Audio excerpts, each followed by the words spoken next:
జర్నలిస్టులకి ఒక పరీక్షలా ఉంది. అందరూ ప్రిపేర్ అవుతా ఉంటే ఎవరేమో మాట్లాడతారు. జనరల్గా మీరు వస్తే మాకు పరీక్ష. అంటే ఏ డైలాగ్ ఏం చెప్తా వాళ్ళు చెప్పేశారు వీళ్ళు చెప్పేశారు అంటారు. అందుకని ఒకళ్ళు టెన్షన్ పడతా ఉన్నారు. పైకి అడుగుతా క్వశ్చన్ సార్, డైలాగ్ చెప్పాలి. డైలాగ్ చెప్పాలి రాంబాబు గారు. మళ్ళీ మీరు సెట్కి రాకపోరు, చిరంజీవి గారికి చెప్పకపోను. ఫేస్ లెఫ్ట్ టర్నింగ్ ఇచ్చుకోమ్మా ఒకసారి. ఇచ్చా, ఇప్పుడు చెప్తున్నాను. ఏదో ఒకటి అనాలి, కమెంట్ ఏదో ఒకటి పొగడండి. నువ్వు కూడా హీరోగా పనికొస్తావమ్మా. Thank you sir.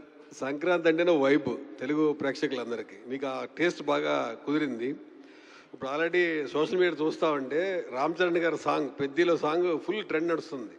దానికి సైమిల్టేనియస్గా ఇప్పుడు చిరంజీవి గారి 2 పాటలు మీసాల పిల్ల కానీ శశిరేఖ నడుస్తుంది. ఇందులో కూడా ఏదో హుక్ స్టెప్ లాంటిదో స్టెప్ వేయించి చాలా హైప్ తీసుకొచ్చారని కొంచెం లీకేజ్ వచ్చింది. ఏమంటారు దీన్ని? అంటే ఫస్ట్ థ్యాంక్స్ టు ఆడియన్స్. మీసాల పిల్ల అనే సాంగ్ ఆల్మోస్ట్ 84-83 మిలియన్స్కి వెళ్ళిపోయింది. అదే మాకు ఒక తెలియని ఒక ఎనర్జీ క్రియేట్ చేసింది. అండ్ శశిరేఖ సాంగ్ కూడా 25 మిలియన్ వరకు దగ్గర వెళ్ళింది. అండ్ వెన్ సాంగ్స్ ఆడియన్స్లోకి వెళ్ళిపోయి వాళ్ళ మధ్య వాళ్ళకి మనకి ఆ వ్యూస్ పెరుగుతున్నా వాళ్ళు మన సినిమాని చూడాలని ఒక ఎక్సైట్మెంట్ క్రియేట్ ఉంది అనేది మేకర్స్గా మాకు చాలా చాలా ఎంకరేజ్మెంట్గా ఉంటుంది. అండ్ ఇంకా నెక్స్ట్ 2 సాంగ్స్ రాబోతున్నాయి. అండ్ మీరు అన్నట్టు హుక్ స్టెప్ అది మీరు విట్నెస్ చేసినట్టున్నారు. ఆ రోజు సెట్లో ఉన్నట్టున్నారు. పర్లేదు, చెప్పొచ్చు, అది మీరే చెప్పండి. లేదు, చాలా బాగుంది. స్టెప్ కూడా చాలా బాగుంది. ఎవరైనా సెట్లు అనుకోకుండా ఉంటుంది జరగడం వల్ల స్టెప్ చూసా. నిజంగా సంక్రాంతికి పెద్ద వైబ్ ఆ స్టెప్ కూడా. అది ఇది ఇది ఇది కొద్దిగా మార్క్ చేసుకొని ఫ్యాన్స్ యూస్ చేసుకోవచ్చు.